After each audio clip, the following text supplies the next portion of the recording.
Voy a resumir en el tiempo que tengo algo en lo que llevo metido unos 30 años aproximadamente.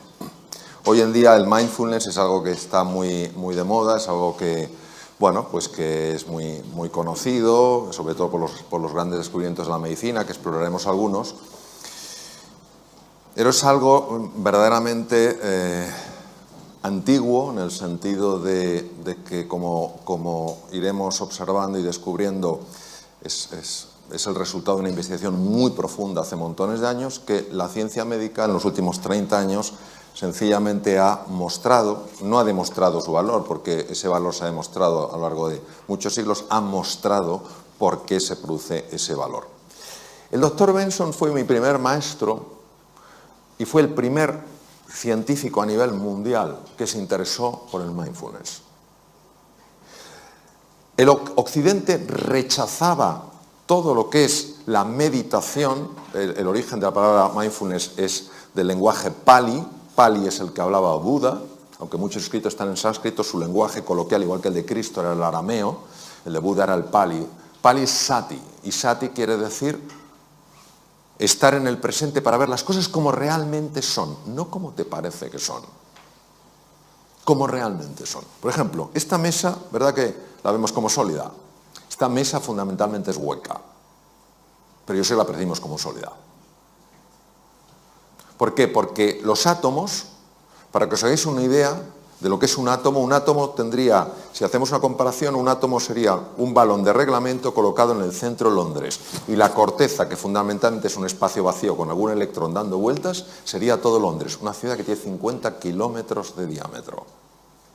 Entonces, es fundamentalmente hueco, pero nuestra percepción lo vemos como sólido. Bien, entonces, el doctor Herbert Benson fue el primero que se interesó, porque casi nadie en la ciencia, en el mundo de la ciencia, se interesaba por esto, que era budismo, taoísmo, zen, cosa de, bueno, de gente que les encanta el incienso, las panderetas, las campanillas, tin, tin, tin, tin, tin, no sé qué, el rasurado de pelo, etcétera, etcétera. Dijo, ¿y si hubiera algo más? Y este hombre, ¿por qué le interesaba saber si había algo más? Porque él estaba muy preocupado con sus enfermos. Él, como cardiólogo muy reconocido en la Universidad de Harvard, se encontraba con el problema de que había muchas personas que tenían hipertensión arterial y que la medicación no era suficiente. De repente se enfadaban con alguien y se disparaba su tensión. Y claro, si te dispara mucho la tensión, ese es el problema que puedes tener. Que te rompe un vaso sanguíneo, en fin, un infarto, un ictus, lo que sea. Dijo, tiene que haber otro sistema. A ver, ¿qué pasa cuando uno se hace una pregunta e insiste en su pregunta? ¿Qué pensáis que pasa?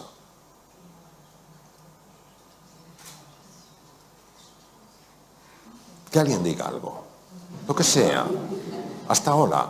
¿Qué pasa? Porque normalmente encuentras una respuesta, ¿no? Empiezas a buscar, preguntas, Teresa, ¿tú sabes la respuesta? Pues mira, no, Isabel lo sabe, José María lo sabe, no sé qué, vas buscando, ahora te dice, oye, ¿qué tal?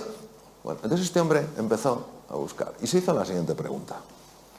¿Puede haber algo que no contemple la realidad médica, pero que pueda tener un impacto en la hipertensión arterial? ¿Puede haber algo que tenga la capacidad de mejorar la función cardíaca, de proteger al corazón y que sea desconocido por la ciencia médica? Es decir, en la realidad médica que hay, pueden existir vacíos. Y este hombre, en aquella época, pionero a nivel mundial, el primero que lo hizo a nivel mundial, se fue a Dharamsala, hasta 7.000 pies de altura en la India, porque sabéis que la comunidad tibetana fue expulsada y martirizada por los chinos en el 59, quemaron 6.000 de los 9.000 monasterios, esto es una cifra, y se fue allí y empezó a estudiar, con un permiso del actual Dalai Lama, empezó a estudiar qué hacían los monjes. Porque le habían llegado ideas, a través sobre todo de un libro, de que los monjes eran capaces de activar ese sistema del que hablabas tú, Santiago, que es el sistema que protege al organismo, el sistema parasimpático. Y yo me acuerdo, hablando con él en su despacho, y en aquella época estaba en el Dícones en trasplante hepático, y él seguía como cardiólogo en el Dícones. Y entonces me acerqué y recuerdo que me dijo, Mario, you've got to stop the train of disturbing thoughts which enter into consciousness without being invited. Digo, ¿qué le ha dado a este hombre? Tenemos que parar el tren de pensamientos perturbadores que entran sin nuestro permiso en la conciencia.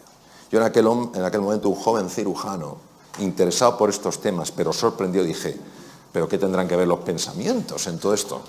Y él me dijo en su despacho, mira, yo entreno a los enfermos que van a cirugía cardíaca en esta metodología que aprendí en el Himalaya. Y sabes el resultado, que cuando están en la UBI, inconscientes, intubados, su corazón tiene muchos menos problemas y muchas menos arritmias que si no se han entrenado. Y lo que les altera es la mente. Claro, este fue el primero que me puso una luz delante de los ojos y dijo, ¿de qué estamos hablando? Entonces empecé a tirar del hilillo, claro. Todos nosotros, cuando estamos cómodos, cuando estamos con buena salud, cuando estamos tal cual, bueno, pues la vida transcurre, discurre y fluye. Pero llega un momento en el que aparece algo que perturba nuestra vida, una tormenta. Puede ser de salud, puede ser un desengaño, puede ser una pérdida económica, puede ser mil cosas. Aparece una tormenta en nuestra vida. Y aquí entra un patrón reactivo típico del ser humano. Pero no del Homo sapiens sapiens, sino del Homo demens. De eso que decía el príncipe Gautama Siddhartha, Sakyamuni Buda, que teníamos perturbado. De eso que hablaba Lao Tzu, que no funcionaba bien en la mente. ¿Qué ocurre? Pues que emprendemos un proceso de enfrentamiento a eso que nos pasa. Nos enfadamos, nos ponemos de los nervios, empezamos a encogernos, a empequeñecernos, notamos como el estómago se hace un nudo, nos duele la cabeza, mil cosas. Esto es lo que el profesor Hans Selye, de origen húngaro, llamaba la fase de resistencia. Es decir, o te irritas, eres un desgraciado por lo que me has hecho, es que o huyes o te haces chiquitín, te quedas bloqueado. Y el profesor Hans Selye decía que esto, con el tiempo, te podía llegar a hacer enfermar. Para que os hagáis una idea de la intuición y finura científica del profesor Selye, hoy la Universidad de Harvard, que es la pionera en el mundo en estos estudios, pionera y la que más experiencia tiene en el mundo, ha demostrado que entre el 60 y el 90%, fijaros la cifra, 60-90% de las consultas a médicos generales en el mundo occidentalizado tienen que ver con estar viviendo aquí. Curioso que en 6 años de carrera, la carrera la hice en España, aunque luego la convalidación la hice en Estados Unidos, los 6 años de carrera nadie me dijo que la tensión emocional podía generar enfermedad. 60-90%. Y en base a este tema, otro de los grandes científicos empezó a estudiar qué ocurría en el cerebro. Entonces, 3 estructuras, olvidaos del cerebelo, que es el que está atrás, 3 estructuras que son muy importantes. La primera es la corteza prefrontal. La corteza prefrontal es la que nos permite ser eficientes en la vida. Cuando tú eres fino tomando decisiones, cuando estás entendiendo las cosas con profundidad, cuando aprendes cosas nuevas, casi, no con todo el esfuerzo que normalmente algo nuevo lleva, sino que notas que vas fluyendo, es que la corteza prefrontal funciona excepcionalmente bien. Pero la corteza prefrontal está afectada fundamentalmente por esta estructura llamada amígdala, que nada tiene que ver con estas, que es un núcleo, bueno, es un grupo de núcleos en el lóbulo temporal, está a la altura de las orejas, de tal manera que cuando la amígdala se activa, que es nuestro detector de peligro, acordaros, estoy plácidamente, pum pum, aparece la tormenta, cuando yo la tormenta la vivo como una amenaza y me resisto a ella, luchando, yéndome para atrás o haciéndome pequeñito, cuando la amígdala se activa de esa manera, bloquea la corteza prefrontal de tal manera que ni me entero de lo que tengo que hacer, ni puedo encontrar nuevos caminos para hacer frente al desafío, ni puedo aprender cosas nuevas. En el mundo VUCA, volátil, incierto, complejo y ambiguo actual, en el que todos estamos, y que muchas personas están viviendo como una amenaza, es normal que haya caído la productividad, haya caído la creatividad y se estén dañando las relaciones interpersonales. ¿Qué se hace desde la medicina? Ansiolíticos y antidepresivos para neutralizar la amígdala. No digo que en algunos casos no estén indicados, pero ¿y si hubiera un sistema más natural para neutralizar la amígdala? Y luego hay otra estructura aquí que tiene forma de cabito de mar que se llama hipocampo, y el hipocampo es uno de los grandes reguladores de la amígdala. Si el hipocampo baja de tamaño, la amígdala es más activa, es decir, nuestro detector de peligro salta antes. Por ejemplo, ¿qué tal estás? ¿Por qué? ¿Entendéis? Ha saltado demasiado. Probablemente porque el hipocampo está pequeño. Os voy a dar dos cosas importantes. El hipocampo aumenta de tamaño con el mindfulness. Esto lo ha demostrado la doctora Lazar, que trabaja también en Harvard, en el Hospital General de Massachusetts. El hipocampo aumenta de tamaño con el mindfulness y también con el ejercicio físico. Las personas que hacen ejercicio físico normalmente toleran mucho mejor ciertos embates de la vida, notan que están más tranquilos. ¿Por qué? Porque su amígdala está más controlada por el hipocampo.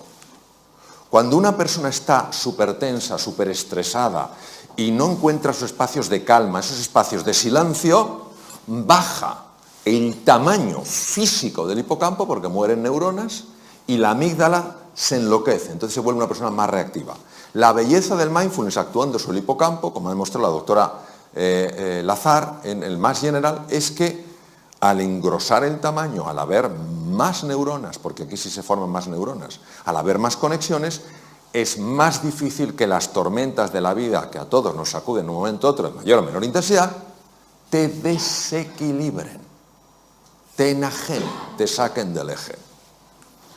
¿Qué es lo que pasa? ¿Qué es lo que descubrieron sobre todo Buda y Lao Tzu? Descubrieron que la mente está enferma.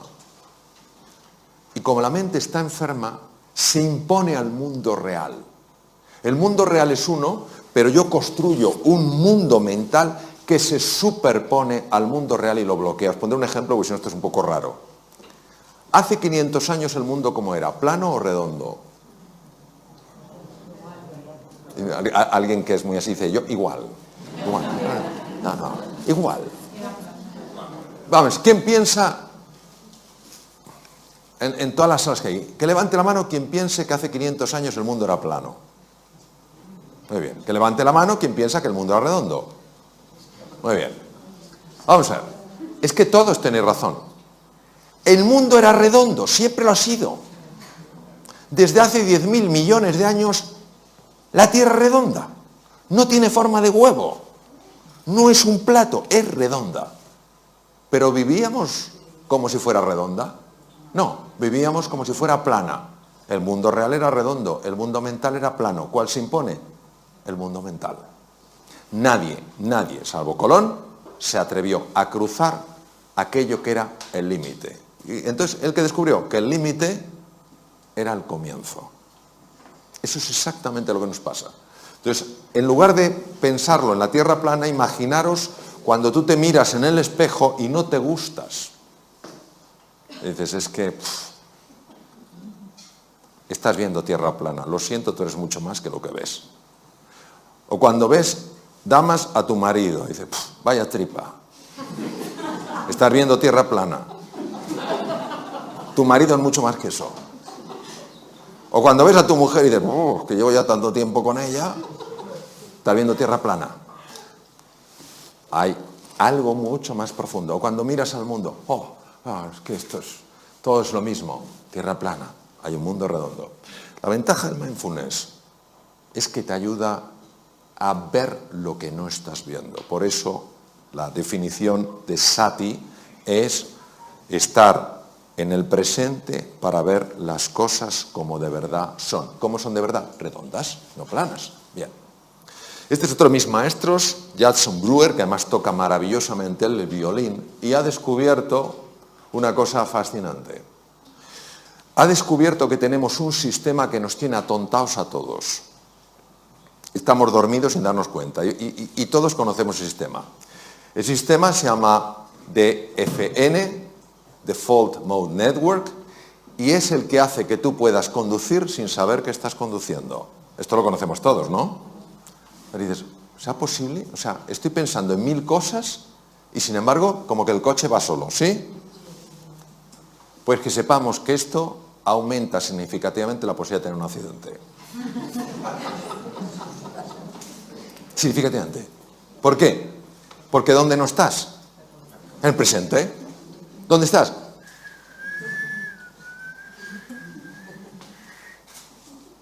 Jason Brewer es psiquiatra y es neurocientífico. Estudiando con electroencefalografía y con resonancia funcional magnética, ha observado que hay un circuito que es el que hace que vayamos en piloto automático. Pero no solo vamos en piloto automático conduciendo, estamos en piloto automático cuando estamos hablando con otro. Estamos hablando con una persona, estamos con piloto automático, porque no estamos ahí.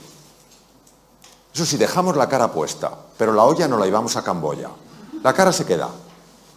Como cuando vamos en el coche. La cara está, las manos también, pero tú no estás. Y él se ha dado cuenta que con la práctica del mindfulness es espectacular su trabajo. Con la práctica del mindfulness se consigue reducir la intensidad de este circuito y activar otro circuito que es el más importante para ver las cosas como son y para tomar las decisiones que a ti te ayudan para salir adelante, para mejorar tu productividad, para ser más creativo, para ganar más dinero, para ser más cariñoso con los demás.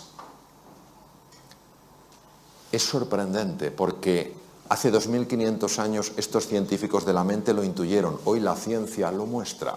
Es lo único que hace, no lo descubre, lo muestra. Desvela lo que estaba velado. ¿Qué pasa con el mindfulness?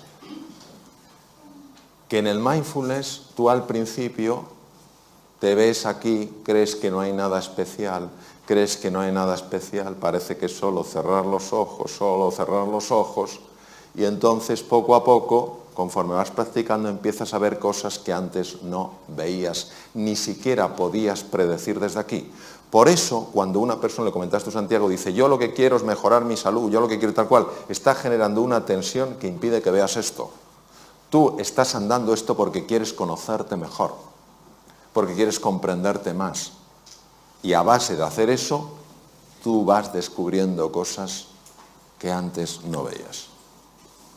Otra de las cosas fascinantes que se ha visto con electroencefalografía es que cuando una persona está estresada, los dos lados del cerebro están enfrentados. No se hablan entre sí, no se quieren.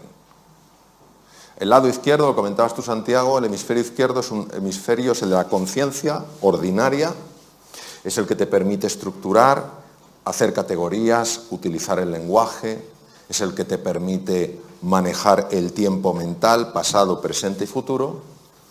El hemisferio derecho es el que está en contacto fundamentalmente con el cuerpo, es la entrada al inconsciente, es un presente continuo, es una sensación de presente eterno y es donde están los grandes recursos del ser humano. Pero nosotros no podríamos funcionar solo con el hemisferio derecho. De hecho, hay una mujer de Harvard que tuvo una hemorragia en el lado izquierdo, se desbloqueó el lado derecho y ella no quería salir de esa sensación, porque era tal paz, tal serenidad, tal calma, pero finalmente pidió ayuda como pudo porque ya estaba perdiendo la capacidad de poder ver los números, porque depende del hemisferio izquierdo.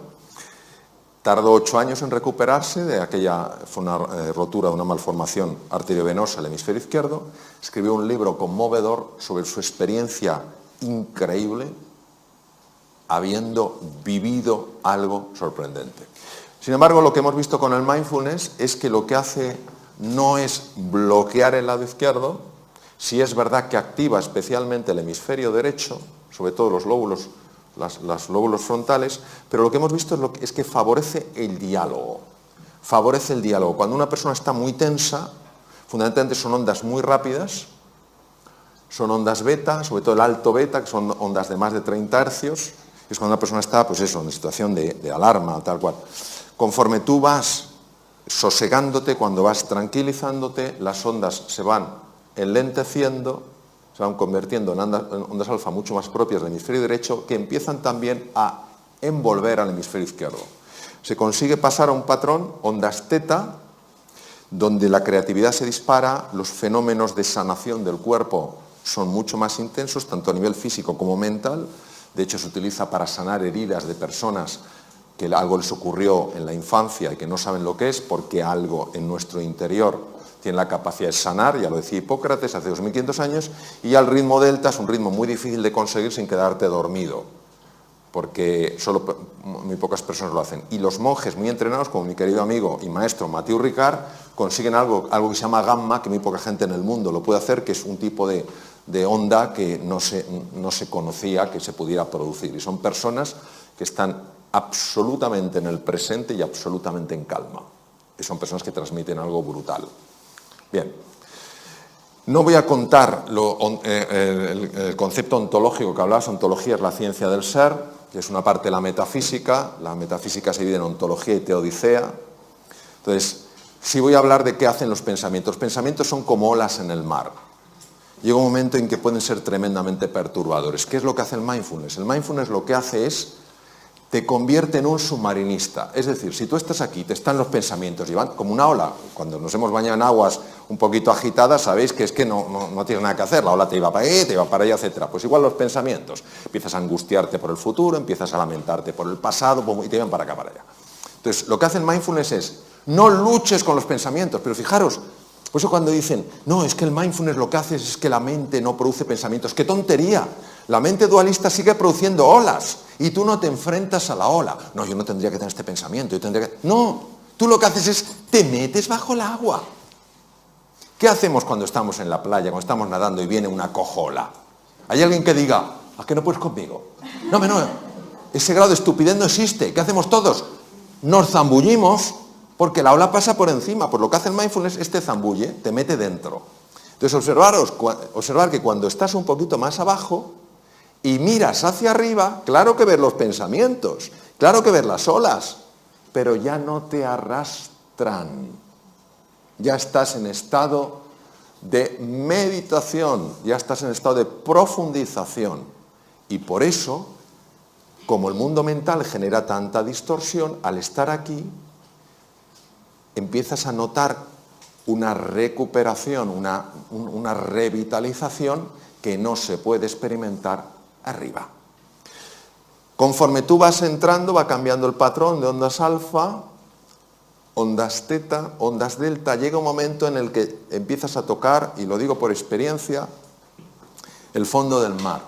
Y cuando tocas el fondo del mar, esto no se puede describir, o sea, se puede describir, pero es algo de tal rotundidad que puede darte una fuerza para tomar una decisión tremendamente difícil. Te puede dar una claridad que no sabes de dónde ha salido, pero que ahora la tienes y antes no la tenías.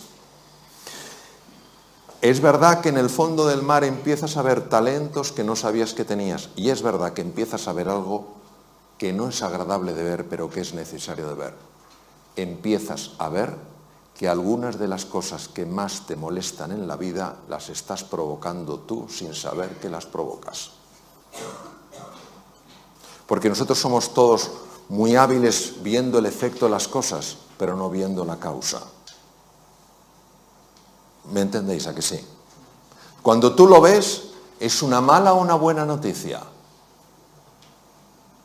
¿Qué me decís? José, tú que eres un jurista de primer nivel mundial, ¿el desconocimiento de la ley te exime de su cumplimiento? No. Me decía, esperaba una pregunta más compleja. Me mira diciendo, no, más de mi nivel es lo que doy, José. Bien, pues lo mismo. Que tú no sepas que estás causando eso, no evita que sigas experimentando los efectos de eso.